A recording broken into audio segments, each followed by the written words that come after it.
राधे राधे। नमस्कार। जय श्री कृष्णा मेरे प्यारे साथियों। मैं हुसैन पोद्दार आप सभी का आपके अपने YouTube channel B S politics में एक बार फिर से हार्दिक स्वागत करता हूँ। मेरे प्यारे साथियों, राजस्थान जीके के अंतर्गत जो हमारी क्लासेस चल रही हैं उसी के साथ इंडियन पॉलिटी की जो क्लासेज हैं उनमें आपके लिए आज का जो टॉपिक होने वाला है वो आपका रहेगा राज्यपाल। इम्पोर्टेंट टॉपिक है। टॉप 30 MCQ यहाँ से कवर किए जाएंगे जो आपके लिए सभी कॉम्पिटिशन एग्जाम CET हो, सेकंड ग्रेड हो, चाहे कोई भी कॉम्पिटिशन एग्जाम हो, उन सभी के लिए इम्पोर्टेंट क्लास रहेगी। राजस्थान के राज्य भवन इतिहास में कार्यवाहक राज्यपालों के प्रशासनिक संदर्भ में कथनों पर विचार करना है। यहाँ पर न्यायमूर्ति जगत नारायण राजस्थान के प्रथम कार्यवाहक राज्यपाल थे। 1977 में कार्यभार संभाला। राजस्थान के इतिहास में अब तक कुल 3 बार राजस्थान उच्च न्यायालय के मुख्य न्यायाधीशों को अस्थायी रूप से कार्यवाहक राज्यपाल का दायित्व दिया गया है। न्यायमूर्ति BB त्यागी 1977 में राज्य के कार्यवाहक राज्यपाल रहे थे। तो यहाँ पर सही कथन कौन सा रहेगा, सही विकल्प? तो वो हो जाएगा आपका यहाँ पर दिख रहा है। तो सेकंड ऑप्शन आपका यहाँ पर राइट आंसर रहेगा, क्योंकि यहाँ पर सेकंड दे रखा है वो आपका गलत है। मुख्य न्यायाधीश को अब तक कार्यवाहक दायित्व सौंपा गया 3 बार, नहीं, जबकि 3 बार से अधिक सौंपा जा चुका है। तो ये यहाँ पर गलत रहेगा। सेकंड कथन फर्स्ट और थर्ड यहाँ पर सही हो जाएगा। देखिए, फर्स्ट और थर्ड सही है। ऐतिहासिक रूप से बिल्कुल सत्य। राजस्थान के कार्यवाहक राज्यपाल न्यायमूर्ति जगत नारायण 1970 थे। दूसरे राष्ट्रपति शासन 1977 के दौरान PP त्यागी को कार्यवाहक राज्यपाल बनाया गया। दूसरा कथन असत्य है, क्योंकि राजस्थान के प्रशासनिक इतिहास में अब तक 3 बार से अधिक न्यायमूर्ति जगत नारायण, BP त्यागी, KD Sharma, PK Banerjee, DP Gupta, मिलाप चंद्र जैन आदि उच्च न्यायालय के मुख्य न्यायाधीशों को कार्यवाहक राज्यपाल के पद पर उन्होंने कार्य किया है, ये दायित्व सौंपा गया है। अगला क्वेश्चन है, राजस्थान के राज्यपाल की उन विशेषताओं पर विचार कीजिए उनकी पूर्व में किसी केंद्र शासित प्रदेश के प्रशासक या उपराज्यपाल रहने के संदर्भ में सही सम्मिलित नहीं है। तो यहाँ पर सुरजीत सिंह बरनाला अंडमान निकोबार द्वीप समूह, श्री मदन लाल खुराना दिल्ली के उपराज्यपाल, श्रीमती प्रभा राव चंडीगढ़ के प्रशासक अतिरिक्त कार्यभार, श्री कल्याण सिंह हिमाचल प्रदेश के राज्यपाल अतिरिक्त कार्यभार। अनुचित प्रश्न। तो यहाँ पर जो राइट आंसर रहेगा वो कौन सा रहेगा मेरे प्यारे साथियों? तो कौन सा मैचअप सम्मिलित नहीं है? तो वो रहेगा आपका श्री मदन लाल खुराना। दिल्ली के उपराज्यपाल नहीं रहे थे, जबकि क्या रहे? मुख्यमंत्री। मुख्यमंत्री रह चुके हैं, ना कि उपराज्यपाल। तो ये यहाँ पर गलत रहेगा आपका 2 नंबर, और तीनों ही सही रहेंगे। देखिए, मदन लाल खुराना दिल्ली के उपराज्यपाल, यह युग्म सही से सम्मिलित नहीं है, क्योंकि मदन लाल खुराना दिल्ली के मुख्यमंत्री थे 1993 से 1996 तक रहे। वे दिल्ली के उपराज्यपाल के पद पर कभी आसीन नहीं रहे। सुरजीत सिंह बरनाला अंडमान के उपराज्यपाल रह चुके थे। प्रभा राव राजस्थान के साथ चंडीगढ़ की प्रशासक का अतिरिक्त कार्यभार का दायित्व भी संभाल चुके थे। अगला क्वेश्चन है, राजस्थान के राजभवन और मुख्यमंत्रियों के मध्य ऐतिहासिक विधिक कड़ियों के संदर्भ में निम्नलिखित युगम पर विचार करना है। असत्य युगम। राज्यपाल समकालीन मुख्यमंत्री की पहचान कीजिए। श्री गुरुमुख निहाल सिंह, मोहनलाल सुखाड़िया, श्री जोगेंद्र सिंह, हरदेव जोशी, नकुल तिलक, भैरव सिंह शेखावत, सुखदेव प्रसाद, अशोक गहलोत। तो यहाँ पर राइट आंसर रहेगा आपका चौथा ऑप्शन, क्योंकि सुखदेव प्रसाद के समय मुख्यमंत्री अशोक गहलोत नहीं थे। देखिए, अशोक गहलोत ये असत्य है, क्योंकि सुखदेव प्रसाद 1988 से 89 के दौरान राजस्थान के राज्यपाल थे। उस समय राजस्थान के मुख्यमंत्री शिवचरण माथुर थे। उनके बाद हरदेव जोशी बने, ना कि अशोक गहलोत। अशोक गहलोत पहली बार 1998 में मुख्यमंत्री बनाए गए थे राज्य के। पहले तीनों 1, 2, 3 युग यहाँ पर सही सम्मिलित रहेंगे। अशोक गहलोत पहली बार मुख्यमंत्री कब बने थे? 1998। अगला क्वेश्चन, राजस्थान के राज्यपालों के जीवन वृत्त, उनकी राजनीतिक पृष्ठभूमि के संदर्भ में निम्नलिखित कथनों पर विश्लेषण करना है। सरदार हुकुम सिंह राजस्थान के राज्यपाल बनने से पूर्व भारत के प्रथम प्रशासनिक सुधार आयोग के सदस्य के रूप में कार्य कर चुके थे। श्री बलराम भगत राजस्थान के राज्यपाल नियुक्त होने से पूर्व केंद्र में विदेश मंत्री के पद पर प्रतिष्ठित रह चुके थे। तो यहाँ पर सही कथन कौन सा रहेगा? जल्दी जल्दी कमेंट में आंसर दीजिए।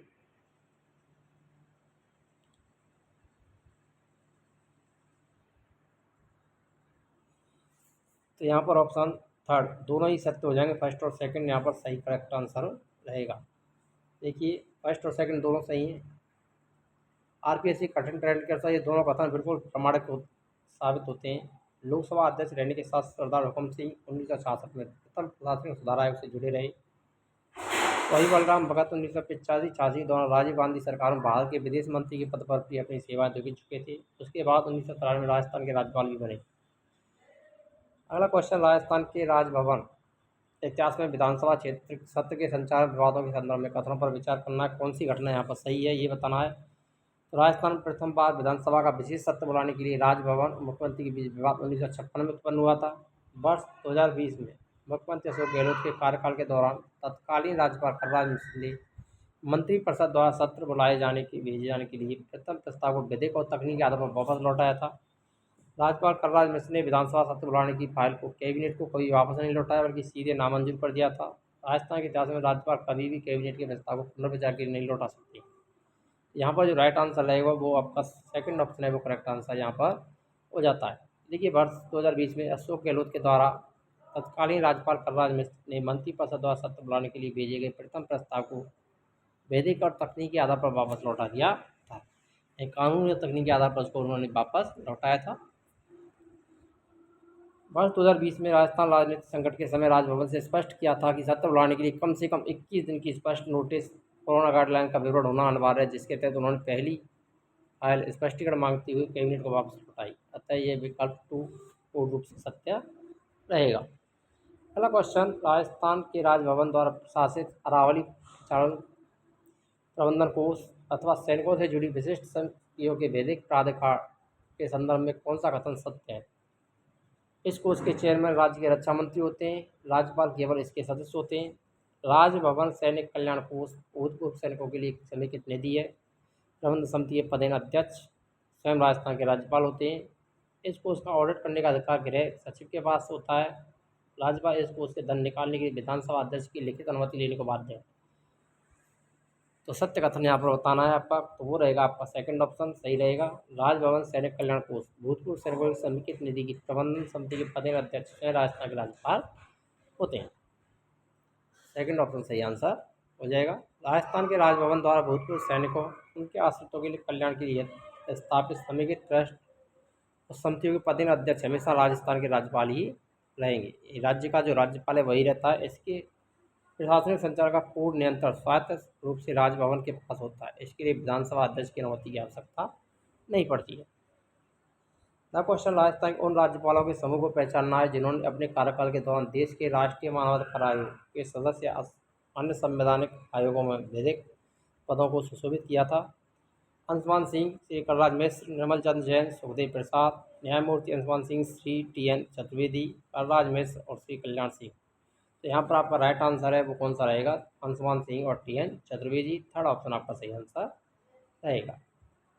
न्यायमूर्ति अंशुमान सिंह राजस्थान के राज्यपाल 1999 से 2003 बने थे।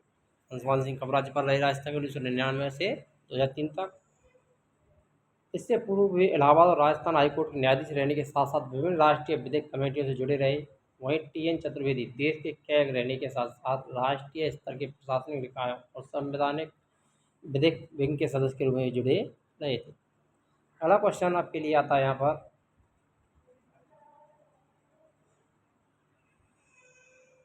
राजस्थान के राजभवन के इतिहास में संविधान की 5वीं अनुसूची के तहत अनुसूचित क्षेत्रों के प्रशासन के संदर्भ में कथनों पर विचार करना है।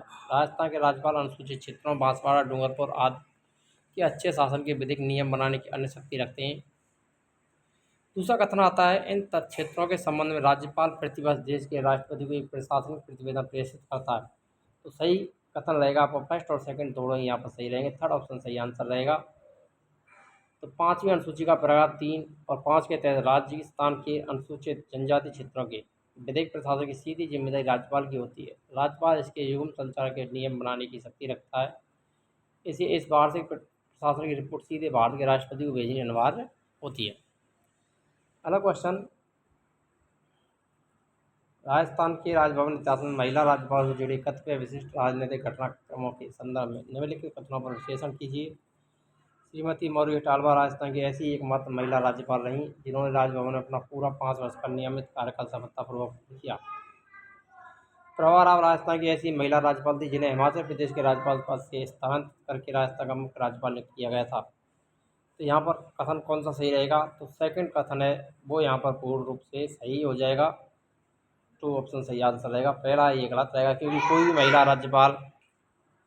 क्योंकि अब तक कोई भी महिला राज्यपाल राजस्थान पूरा कार्यकाल नहीं कर चुकी है। तो देखिए,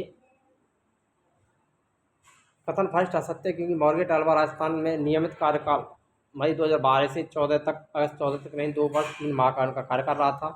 राजस्थान तक किसी भी महिला ने राज्यपाल के रूप में 5 वर्ष का कार्यकाल पूरा नहीं किया। तो सेकंड कथन सही रहा, कि प्रवरा पूर्व में हिमाचल प्रदेश की राज्यपाल थी। जनवरी 2010 में राजस्थान की राज्यपाल नियुक्त की गई। उस वर्ष अप्रैल 2010 में पद पर रहती उनका अवसान भी हुआ था। पहला क्वेश्चन, राजस्थान में 13 मार्च 1967 को लगाए गए प्रथम राज शासन की विधिक समाप्ति की घोषणा के समय निम्नलिखित में कौन राजस्थान का मुख्य राज्यपाल पद पर कार्य कर चुका था? तो वो थी सरदार हुकुम सिंह। सेकंड ऑप्शन यहाँ पर राइट आंसर हो जाता है आपका। राजस्थान के प्रथम राष्ट्रपति शासन की बात करें 13 मार्च 1967 को लगा था। उस समय राज्यपाल थे संपूर्णानंद। उनको स्पष्ट बहुमत नहीं मिला था, परंतु इस राष्ट्रपति शासन की अवधि के दौरान 16 अप्रैल 1967 को सरदार हुकुम सिंह राजस्थान के नए राज्यपाल बन चुके थे। 26 अप्रैल 1967 को इस प्रथम राष्ट्रपति शासन को वापस हटाया गया। तो राजस्थान से प्रथम राष्ट्रपति शासन कब वापस लिया गया था? 26 अप्रैल 1967। लगाया कब था? 13 मार्च 1967 को। राजस्थान के मुख्य राज्यपाल सरदार हुकुम सिंह थे।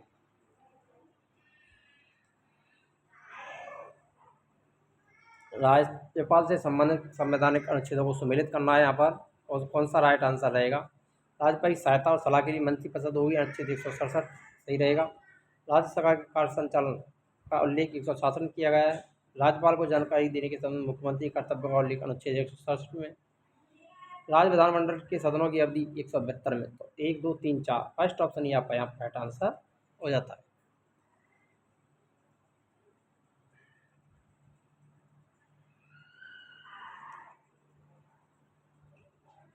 देखिए, अनुच्छेद 163 राज्यपाल को सलाह देने वाली मंत्रिपरिषद की मूल व्यवस्था करता है। अनुच्छेद 166 के तहत राज्य सरकार की समस्त कार्यपालिका कार्यवाही औपचारिक रूप से राज्यपाल के नाम से संचालित होती हैं। अनुच्छेद 167 मुख्यमंत्री के कर्तव्यों को परिभाषित करता है। अनुच्छेद 172 कहते विधानमंडल के सदनों की अवधि विधानसभा कार्यकाल निश्चित की गई है। अगला क्वेश्चन है, राज्यपाल की विधायी और सदन से संबंधित शक्तियों के संदर्भ में कथनों पर विचार करना है। संविधान के अनुच्छेद 174 के तहत राज्यपाल समय समय पर विधानमंडल के सदन और प्रत्येक सदन को ऐसे समय स्थान पर आहूत करेगा जिसे वह ठीक समझे। अनुच्छेद 175 के तहत राज्यपाल विधानसभा में या विधान परिषद वाले राज्य की स्थिति में दोनों सदनों में एक साथ अभिभाषण कर सकता है।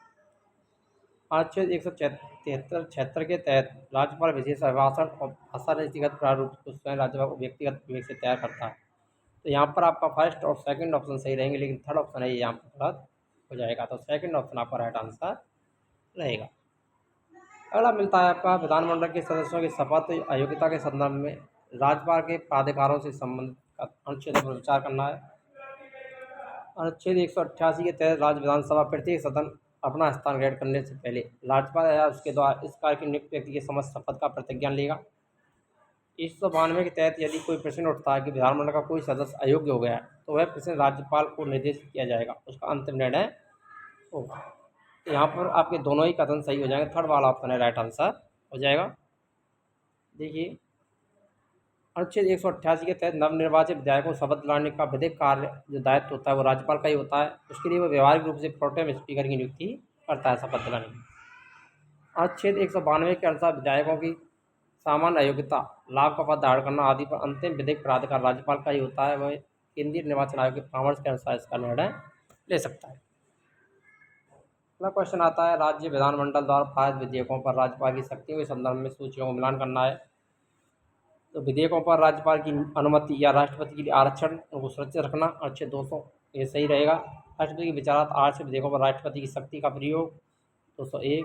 राज्यपाल द्वारा वित्तीय वर्ष के लिए वित्तीय वार्षिक विवरण रखवाना 202। राज्यपाल की पूर्व अनुमति के बिना धन विधेयक पेश न किया जाना, अनुच्छेद 207। तो यहाँ पर आपका जो राइट आंसर होने वाला है इसका, तो ये चारों ही मेल रहेंगे, 1, 2, 3, 4 करेक्ट आंसर हो जाएगा आपका फर्स्ट ऑप्शन यहाँ पर सही आंसर रहेगा।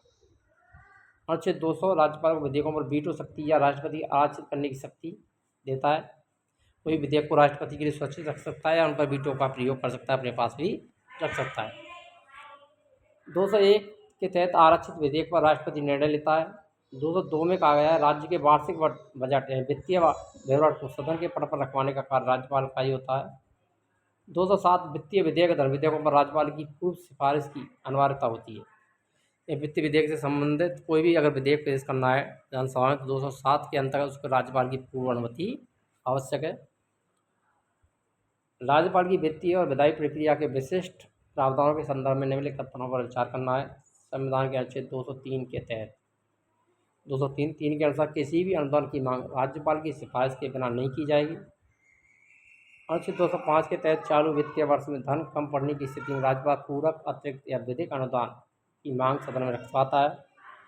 अनुच्छेद 206 के तहत लेखा अनुदान को पारित करने के लिए राज्यपाल की लिखित पूर्व अनुमति अनिवार्य है। तो सही कथन का पहचान करनी है यहाँ पर कौन सा सही रहेगा, फर्स्ट सेकंड थर्ड। तो कौन कौन से ऑप्शन यहाँ पर सही है कथनों में ये बताना है आपको। तो यहाँ पर आपका राइट आंसर रहेगा केवल 1 और 2 सही है, तो फर्स्ट ऑप्शन सही आंसर हो जाएगा, तीसरा यहाँ पर गलत रहेगा। आइए व्याख्या देखते हैं। बजट की अनुदान मांगे 203 और वर्ष के बीच में अतिरिक्त धन मांग अनुच्छेद 205 में उल्लेख किया गया है बिना राज्यपाल की स्थिति के आगे नहीं बढ़ सकती है। तीसरा असत्य क्योंकि अनुच्छेद 206 के तहत लेखा अनुदान, प्रत्यानुदान और अपवादानुदान पारित करने की अनन्य शक्ति सीधे विधानसभा के पास में होती है, ना कि राज्यपाल। इसके प्रारंभिक उल्लेख पर राज्यपाल की अनिवार्य पूर्व सिफारिश की बाध्यता मुख्य रूप बजट की तरह नहीं होती है। अगला क्वेश्चन, राज्यपाल की अध्यादेश जारी करने की शक्ति उच्च न्यायालय के मध्य वैधिक संबंधों से संबंधित अनुच्छेदों पर विचार करना है। यहाँ पर अनुच्छेद 213 के तहत राज्यपाल को अध्यादेश जारी करने की शक्ति प्राप्त है। 270 के अनुसार राष्ट्रपति द्वारा राज्य उच्च न्यायालय के मुख्य न्यायाधीश अन्य न्यायाधीशों की नियुक्ति करते समय संबंधित राज्य के राज्यपाल से परामर्श लिया जाता है। तो सही कथन कौन सा रहेगा आपका, फर्स्ट और सेकंड दोनों ही यहाँ पर सही रहेंगे। अनुच्छेद 213 राज्यपाल के अध्यादेश जारी करने की सबसे बड़ी विधायी शक्ति प्रदान की गई है। वही 217(1) के तहत उच्च न्यायालय के न्यायाधीशों की नियुक्ति का वारंट भले ही राष्ट्रपति जारी करता है, लेकिन कॉलेज व्यवस्था के विधिक नियमों के अनुसार संबंधित राज्य से राज्यपाल उच्च न्यायालय के मुख्य न्यायाधीशों से औपचारिक परामर्श लेना अनिवार्य प्रक्रिया का हिस्सा माना गया है। अधीनस्थ न्यायालयों में न्यायिक नियुक्तियों से संबंधित निम्नलिखित अनुच्छेदों को सम्मिलित कीजिए। तो राज्यपाल द्वारा उच्च न्यायालय के परामर्श से जिला न्यायाधीश की नियुक्ति की जाती है। अनुच्छेद 233 में इसका उल्लेख है, ये सही रहेगा। यहाँ पर मिलान है। जिला न्यायाधीश की कतिपय नियुक्तियों और पदस्थापनों का विधि मान्यकरण 233(a) के तहत किया गया है, ये भी सही है। जिला न्यायाधीशों से विभिन्न व्यक्तियों की न्यायिक सेवा में नियुक्ति का उल्लेख 234 में, ये भी सही है। अधीनस्थ न्यायालय पर उच्च न्यायालय का नियंत्रण अनुच्छेद 235, ये भी सही है। तो इस पर जो कोर्ट का आंसर रहेगा वो रहेगा 1, 2, 3, 4। तो फर्स्ट ऑप्शन ही आपका यहाँ पर राइट आंसर हो जाता है। न्यायिक सेवा और राज्यपाल की शक्तियों के संदर्भ में अत्यंत महत्वपूर्ण है, पूरी तरह से सही से मिलते हैं। अनुच्छेद 233 के तहत जिला जजों की भर्ती राज्यपाल हाईकोर्ट की सलाह पर करता है। जिला के जो जज हैं उनकी भर्ती राज्यपाल किसकी सिफारिश पर करेगा, हाईकोर्ट की सिफारिश पर। 234 में उल्लेख किया गया है जिला जजों से नीचे के विधिक अधिकारियों की भर्ती के लिए राज्यपाल RPSC और हाईकोर्ट की सलाह के नियम बनाता है। अनुच्छेद 235 अधीनस्थ न्यायालय पर हाईकोर्ट से प्रशासनिक नियंत्रण को स्पष्ट करता है।